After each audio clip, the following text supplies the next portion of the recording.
हरियाणा की हर अपडेट के लिए बेल आइकन दबाएं और सब्सक्राइब करें STV हरियाणा न्यूज। बड़ौदा उपचुनाव को लेकर रोहतक में बीजेपी की प्रदेश स्तरीय बैठक हुई, जिसकी अध्यक्षता बीजेपी के प्रदेश अध्यक्ष ओपी धनखड़ ने की।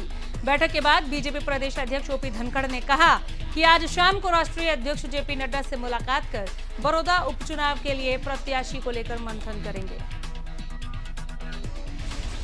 उन्होंने जल्द ही उपचुनाव के लिए उम्मीदवारों की घोषणा की जाएगी, ये कहा। इस दौरान उन्होंने कहा कि ये चुनाव कांग्रेस के लिए बड़ी चुनौती है, बीजेपी के लिए तो ये एक सुनहरा अवसर है।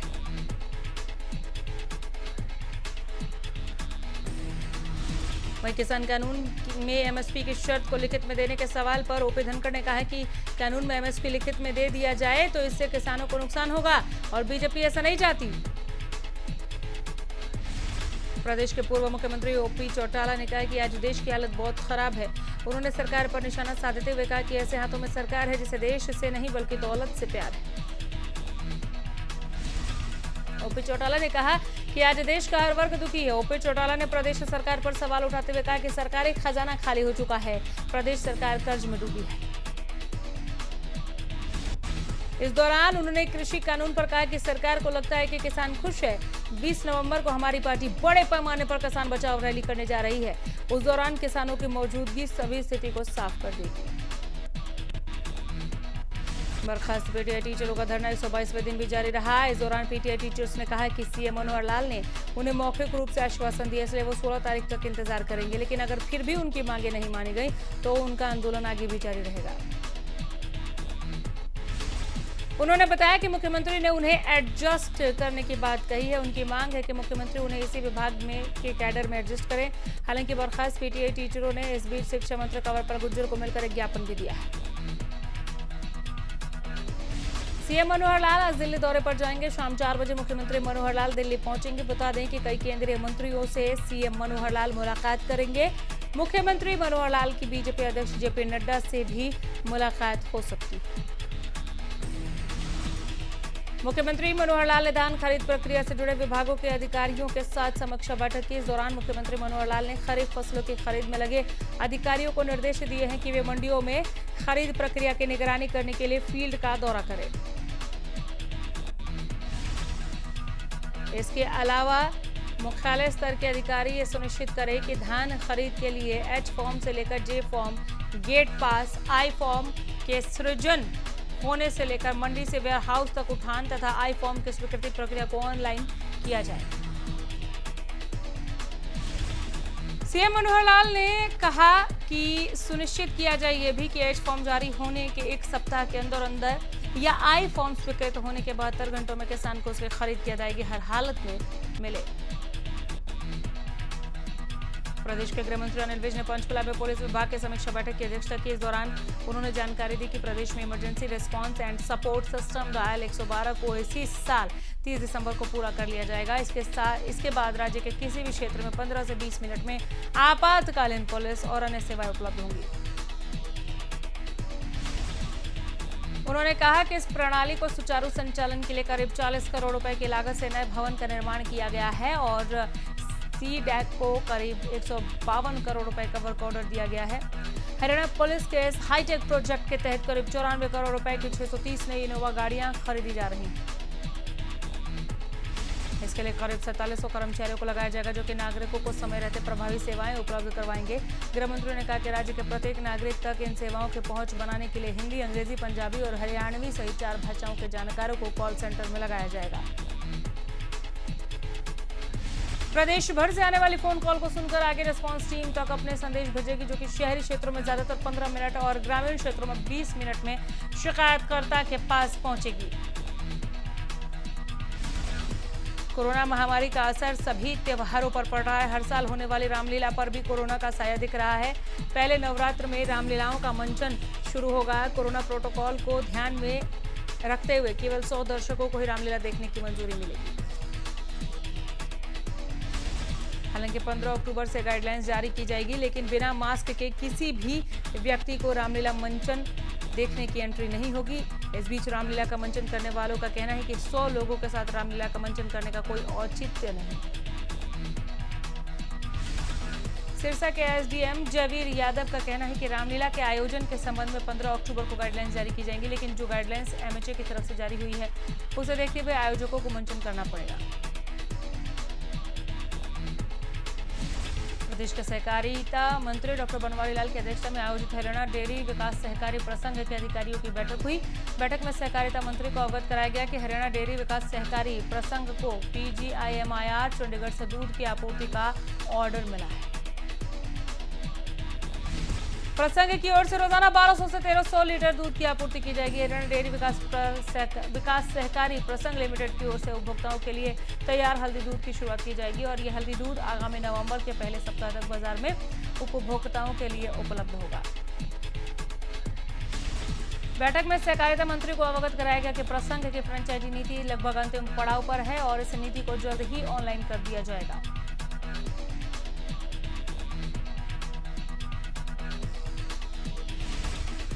किसानों को 72 घंटे के भीतर भुगतान की मुहिम में कई परेशानियां आ रही हैं। करनाल समेत प्रदेश के अलग अलग जिलों की मंडियों से सरकारी एजेंसियों द्वारा खरीदे गए धान का अभी तक भुगतान नहीं हुआ है। उधर प्रशासन के अधिकारी भी पोर्टल में आई दिक्कतों को स्वीकार करते हुए खामियों को दूर करने की बात कह रहे हैं। हम आपको बता दें कि सरकार की ओर से बनाई गई ई खरीद पोर्टल पर पेमेंट का विकल्प नहीं है, जिसके चलते एजेंसियां खरीदी गई पीआर धान की पेमेंट किसानों को नहीं कर पा रही। हैफेड वेयर हाउस और खाद्य एवं आपूर्ति विभाग ने अब तक जिन किसानों से धान खरीदी है उन्हें अभी तक भुगतान नहीं किया गया। आड़ती भुगतान में देरी की वजह से अधिकारियों की मिलीभगत बता रहे हैं। करनाल मंडी में पहुंचे किसानों का भी अब कहना है कि उन्होंने 10 दिन पहले धान बेचा था, जिसकी पेमेंट अब तक नहीं मिली। उधर फतेहाबाद के रतिया से जाखल जा रही हरियाणा रोडवेज की बस के कमाना मोड़ के पास खेत में पलट जाने से बस में सवार तकरीबन 1 दर्जन सवारियां घायल हुई। हादसे के बाद पहुंचे ग्रामीणों ने बस के अंदर घायल सवारियों को बाहर निकाला, उन्हें उपचार के लिए सरकारी अस्पताल पहुंचाया। हादसे की जानकारी देते हुए बस अड्डा इंचार्ज हरबंस सिंह ने बताया कि हरियाणा रोडवेज की एक बस रतिया से जाखल के लिए रवाना हुई थी। रतिया से करीब 5 किलोमीटर दूर गांव के कमाना मोड़ पर सामने से आ रही ट्रक ट्रॉली को बचाने के दौरान बस चालक का संतुलन बिगड़ गया और बस नीचे खेत में जाकर पलट गई।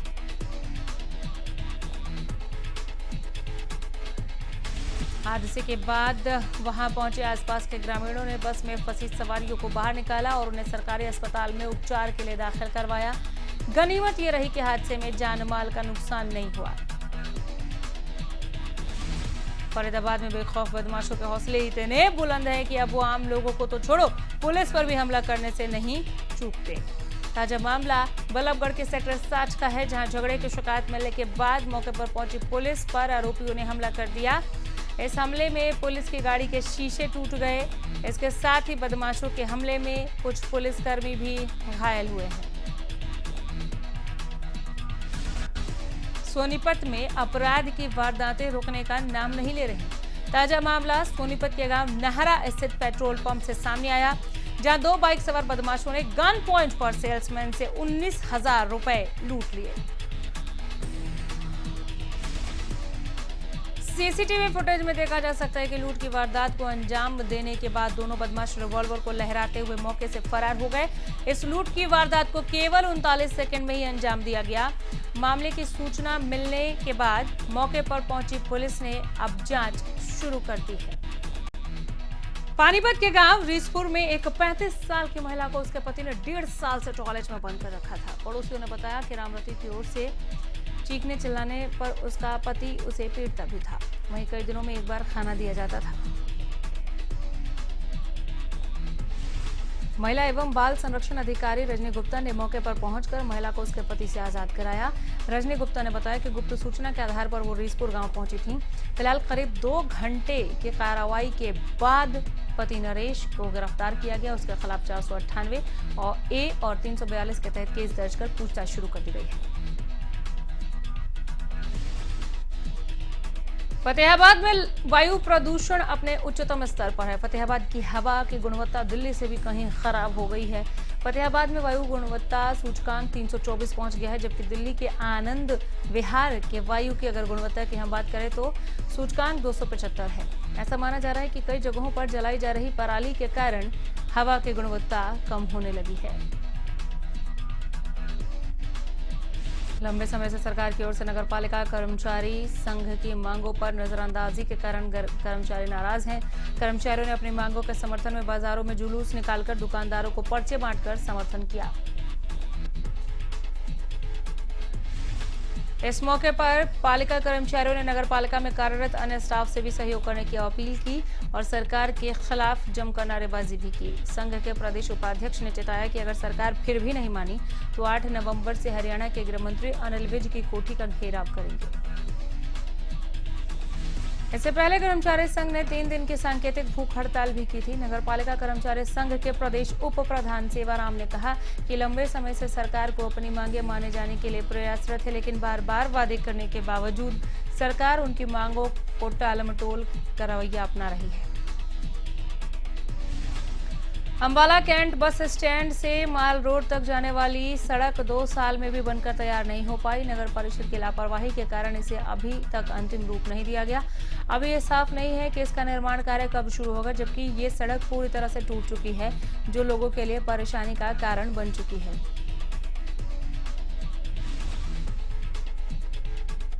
इस सड़क पर इतने गड्ढे हैं कि पैदल चलना भी मुश्किल है। दिसंबर 2018 में इस सड़क के निर्माण का टेंडर जारी किया गया था, जबकि जनवरी 2019 में ठेकेदार को वर्क ऑर्डर दिया गया। इसके बाद काम शुरू हुआ, लेकिन बीच में ही रोक दिया गया। करीब 38 लाख के टेंडर को रिवाइज कर 1 करोड़ का कर दिया गया था, लेकिन अभी तक इस पर काम शुरू नहीं हो पाया है। ठेकेदार की ओर से डिवाइडर बनाकर छोड़ दिया गया है, जबकि इससे आगे का काम आज तक नहीं हो पाया। इस बारे में जब स्थानीय लोगों का कहना है कि 2 साल होने को है, लेकिन इस सड़क का निर्माण कार्य पूरा ही नहीं हुआ। कई बार अधिकारियों से बात की, लेकिन कोई संतोषजनक जवाब नहीं मिलता।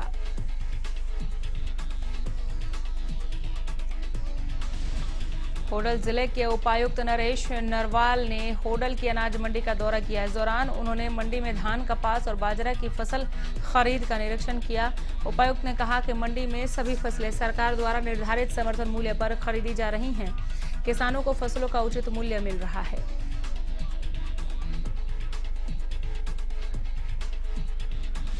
उपायुक्त नरेश नरवाल ने कहा कि पलवल जिले के होडल, हसनपुर, खामी की अनाज मंडियों में धान, कपास और बाजरा की खरीद सुचारू रूप से की जा रही है। किसानों को फसलों का समर्थन मूल्य प्रदान किया जा रहा है।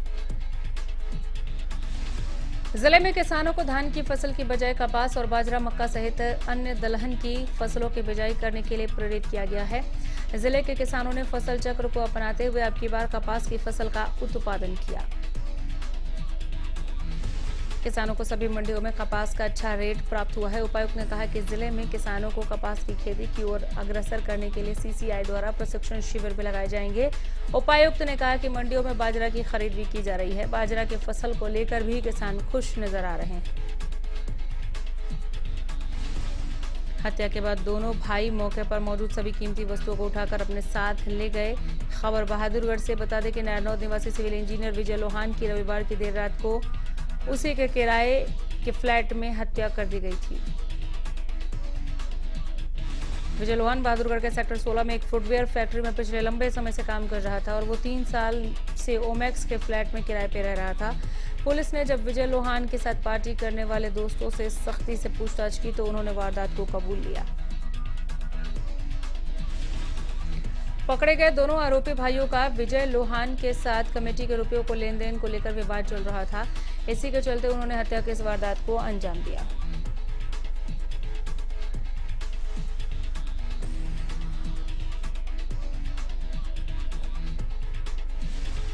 एमएसपी अधिकार दिवस मनाते हुए किसानों ने टोहाना प्रशासन द्वारा बनाए प्रवेश पत्र के बिना प्रवेश को भी भंग किया। संयुक्त किसान एक्शन कमेटी टोहाना की अगुवाई में इकट्ठे हुए किसानों ने मंडी में बिना प्रवेश पत्र के प्रवेश कर एमएसपी अधिकार दिवस मनाया।